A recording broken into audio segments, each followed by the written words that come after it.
Hello అండి, అందరికీ నమస్కారం. వెల్కమ్ టు చిన్ని కన్నీ వ్లాగ్స్. మేము షిరిడీకి వచ్చామండి.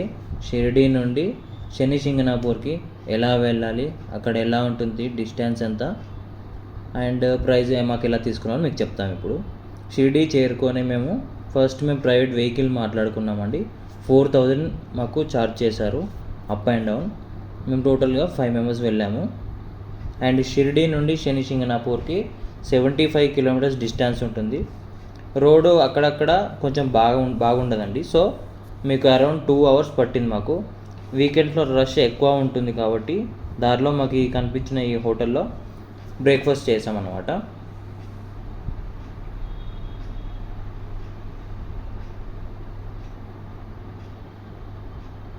షిరిడీలో ఎక్కడైనా ఫుడ్ ఆల్మోస్ట్ ఒకేలాగా ఉంటుందండి.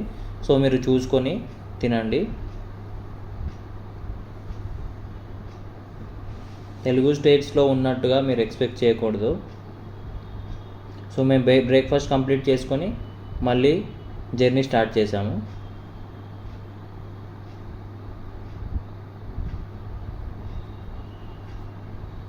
మాకు టోటల్గా 2 అవర్స్ 20 మినిట్స్ పట్టిందండి 75 కిలోమీటర్స్కి. మధ్యలో రోడ్ బాగుండదు.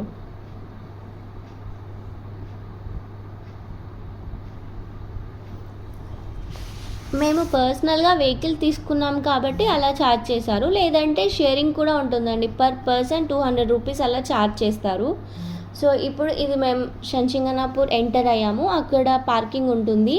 దిగగానే చాలామంది వచ్చి కొన్ని పూజ ఐటమ్స్ తీసుకోండి అని ఇలా అంటుంటారు. బట్ మీరు అవేవి తీసుకోకూడదు, చాలా మోసం చేస్తారు. ఓన్లీ ఆయిల్ మాత్రం తీసుకోవాలి.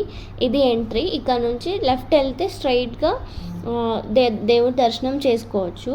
సో ఏంటంటే కొన్ని ఇయర్స్ బ్యాక్ ఎప్పుడో ఆ ప్లేస్లో వరదలు వచ్చాయంటండి. అప్పుడు ఆ వరదలో వాటర్తో పాటుగా చిన్న స్టోన్ లాంటిది కొట్టుకొచ్చిందంట. అప్పుడు అక్కడ కాపరి వాళ్ళు ఉంటారు కదండి, మేకలు అవి కాసుకునే వాళ్ళు. సో వాళ్ళకి ఆ స్టోన్ కనిపించినప్పుడు వాళ్ళు తీయడానికి ట్రై చేశారంట. కాకపోతే ఏంటంటే ఆ స్టోన్ ఏం కదలలేదంట. ఆ తర్వాత వాళ్ళ ఊర్లోకి వెళ్ళి వాళ్ళ ఊర్లో వాళ్ళని తీసుకొస్తే మళ్ళీ తీయడానికి ట్రై చేస్తే అది అసలు రాలేదంట బయటికి.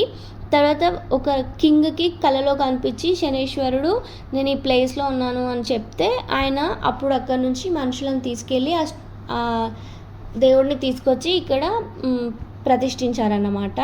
సో ఏంటంటే ఆయన అడిగారంట, మీకు దేవాలయం కట్టించాలా అంటే, లేదు నాకు ఆకాశమే నీడ, నాకేం అవసరం లేదు, కాకపోతే తైలంతో రెగ్యులర్గా నాకు అభిషేకం జరగాలి అని దేవుడు అప్పుడు అన్నారంట. సో అందుకనే ఇప్పుడు అక్కడ ఏంటంటే డైలీ తైలంతో అభిషేకం రెగ్యులర్గా జరుగుతూ ఉంటుంది.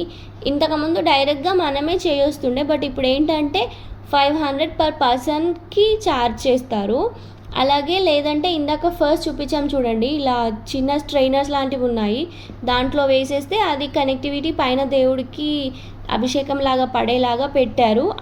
అలా వెళ్తుందన్నమాట. సో దర్శనం చేసుకోండి, చాలా మంచిదంట. అండ్ మేము బయటికి వచ్చేసి మళ్ళీ సేమ్ షిరిడీకి రిటర్న్ అయ్యాము.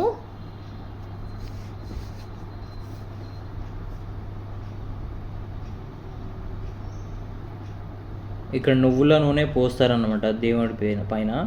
సో అది మాకు బాటిల్ అరౌండ్ 80 రూపీస్ ఛార్జ్ చేశారు.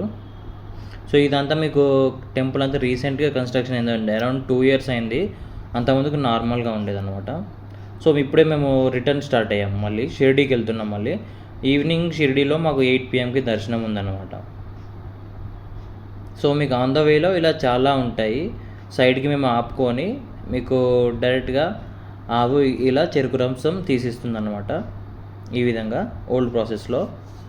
సో ఒక గ్లాస్కి 20 రూపీస్ ఛార్జ్ చేశారు.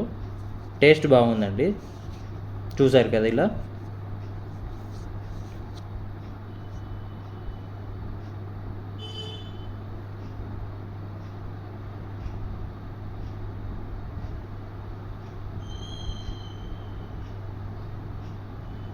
సో ఇలా మేము చెరుకు రసం తాగేసి అక్కడ నుండి స్టార్ట్ అయిపోయాము. ఇది మేము తీసుకున్న హోటల్ అండి షిరిడీలో. టెంపుల్ నుండి అరౌండ్ మాకు 1.5 కిలోమీటర్ వచ్చింది.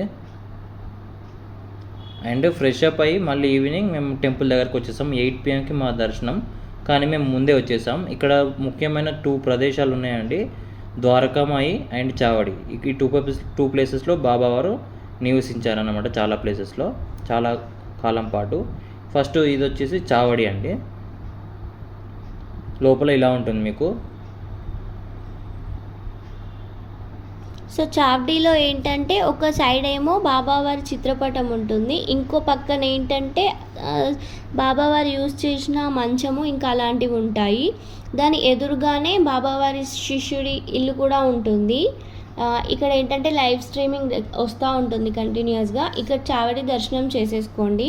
తర్వాత దాని పక్కనే ద్వారకామాయి ఉంటుంది, దీనిలోకి ఫోన్స్ నాట్ అలౌడ్ అండి. సో ఇక్కడ ఏంటంటే దుని ఉంటుంది కదా, అది ఎప్పటికీ వెలుగుతూనే ఉంటుంది. అలాగే బాబావారు కూర్చోవడానికి యూజ్ చేసిన స్టోన్ ఉంటుంది కదా, అది కూడా ఉంటుంది.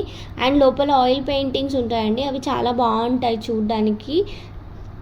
అండ్ మేము అది ఈ చావడి ఇంకా ఇది దర్శనం చేసేసుకున్నాం. దాంతోపాటు అక్కడే వెనకాల సైడ్లో ద్వారకామాయి వెనక సైడ్లో బాబావారి శిష్యుల ఇల్లులు కూడా ఉంటాయండి, అవి కూడా మీకు వీలైతే చూసుకోండి. అండ్ ఇంతటితో మా Shirdi and Shani Shingnapur blog complete అయిందండి. సో మీకు కనుక మా వీడియో నచ్చితే ప్లీజ్ లైక్ చేయండి, షేర్ చేయండి, కమెంట్ చేయండి అండ్ సబ్స్క్రైబ్ చేసుకోవడం మాత్రం మర్చిపోకండి. థ్యాంక్ యూ ఫర్ వాచింగ్ చిన్ని కన్ని బ్లాగ్స్.